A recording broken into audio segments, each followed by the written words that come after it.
ఒక్కసారి కళ్ళు తెరిచి ప్రపంచం వైపు చూడండి. గడియారం ముల్లు వేగంగా పరిగెడుతోంది. మనం సామాన్యమైన రోజుల్లో జీవించటం లేదు. వేల సంవత్సరాల క్రితం బైబిల్ గ్రంథంలో ప్రవక్తలు ఏదైతే రాశారో ఆ ప్రవచనాలన్నీ మన కళ్ల ముందే ఒక్కొక్కటిగా నెరవేరుతున్నాయి. మత్తయి సువార్త 24లో యేసయ్య ఒక మాట చెప్పారు. మీ ప్రభువు ఏ గడియను వచ్చునో మీరు ఎరుగరు గనక మెలకువగా ఉండుడి. ఇది మిమ్మల్ని భయపెట్టడానికి చెప్పిన మాట కాదు, మిమ్మల్ని సిద్ధపరచడానికి పరలోకమిస్తున్న హెచ్చరిక. ఈ భూమి మీద జరగబోయే అతిపెద్ద అద్భుతం, అతి భయంకరమైన సంఘటన రహస్య రాకడ లేదా ది ర్యాప్చర్. యేసుక్రీస్తు తన సంఘాన్ని, తన వధువును మధ్యాకాశంలోనికి ఎత్తుకునిపోయే ఆ క్షణం ఎంతో అకస్మాత్తుగా వస్తుంది. అది కేవలం ఒక కథ కాదు, అది ఒక రూపకం, అంతకన్నా కాదు. అది అక్షరాలా జరగబోయే ఒక మహావాస్తవం.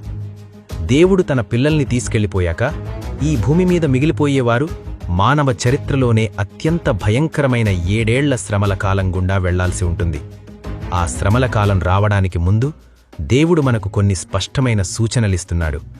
ఆ కౌంట్ డౌన్ ఇప్పటికే మొదలైంది. యేసయ్య రాకడకు ముందు జరగాల్సిన 5 ముఖ్యమైన ప్రవచనాలు ఇప్పుడు మన కళ్ల ముందే నెరవేరుతున్నాయి. జాగ్రత్తగా వినండి. మొదటిది, ఒకే ప్రపంచ ప్రభుత్వం, గ్లోబల్ గవర్నెన్స్ సిస్టమ్.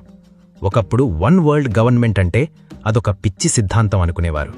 కానీ ఈరోజు ఐక్యరాజ్యసమితి, వరల్డ్ ఎకనామిక్ ఫోరం లాంటి సంస్థలు బహిరంగంగానే ఒకే ప్రపంచం, ఒకే చట్టం కావాలి అంటున్నాయి.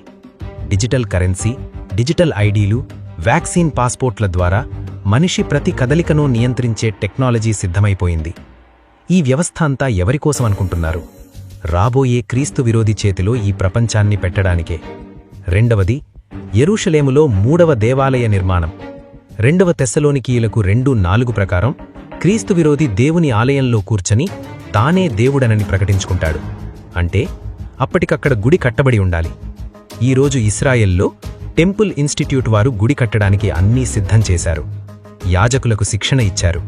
పూజలకు అవసరమైన పాత్రలు చేశారు. శుద్ధీకరణ కోసం అవసరమైన ఎర్రటి పెయ్యలను కూడా సిద్ధం చేశారు.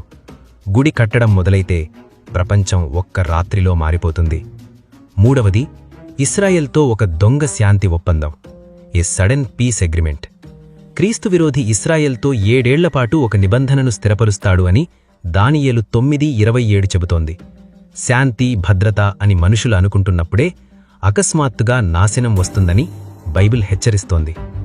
నాలుగవది, సంఘంలో విశ్వాస భ్రష్టత్వం, ది గ్రేట్ అపాస్టసీ. ఈరోజు చర్చీల్లో ఏం జరుగుతోందో చూడండి. దేవుని వాక్యం కంటే ఎంటర్టైన్మెంట్ ఎక్కువైంది. పాపాన్ని గద్దించే పాస్టర్లు కరువయ్యారు. లోకంతో స్నేహం చేస్తూ సత్యం నుండి జారిపోతున్న ఒక గుడ్డి తరాన్ని మనం చూస్తున్నాం. ఐదవది, మృగపు Mudra, the mark of the beast. ప్రకటన 13 ప్రకారం క్రీస్తు విరోధి ముద్ర లేనిదే ఎవరూ కొనలేరు, అమ్మలేరు. ఈరోజు చైనా లాంటి దేశాల్లో ముఖ గుర్తింపు, చేతిలో చిప్స్తో పేమెంట్స్ చేయడం సాధారణమైపోయింది. ఇవన్నీ ఆ మృగ వ్యవస్థకు వేస్తున్న పునాదులే.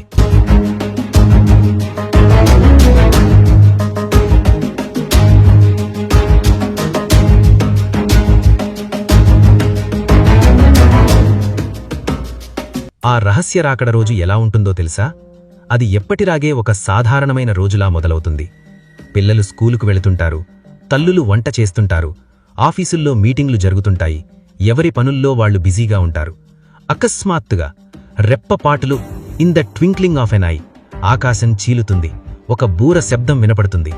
ఆ శబ్దం లోకానికి వినపడదు, కేవలం యేసుక్రీస్తు రక్తం చేత కడగబడిన వారికి మాత్రమే వినపడుతుంది.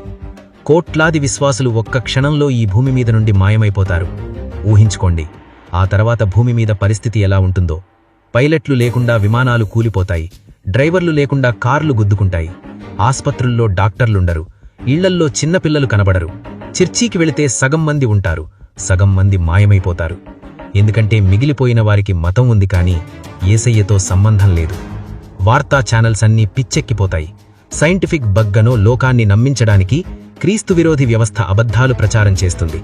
కానీ వెనుక మిగిలిపోయిన ఆ నామకార్థ క్రైస్తవులకు మాత్రమే అసలు నిజం తెలుస్తుంది. దేవుడు తన సంఘాన్ని ఎత్తుకునిపోయాడు, మేము విడవబడ్డాము అని గుండెలు బాదుకుంటారు. కాని అప్పుడు ఆ కన్నీళ్లకు ఎలాంటి విలువ ఉండదు.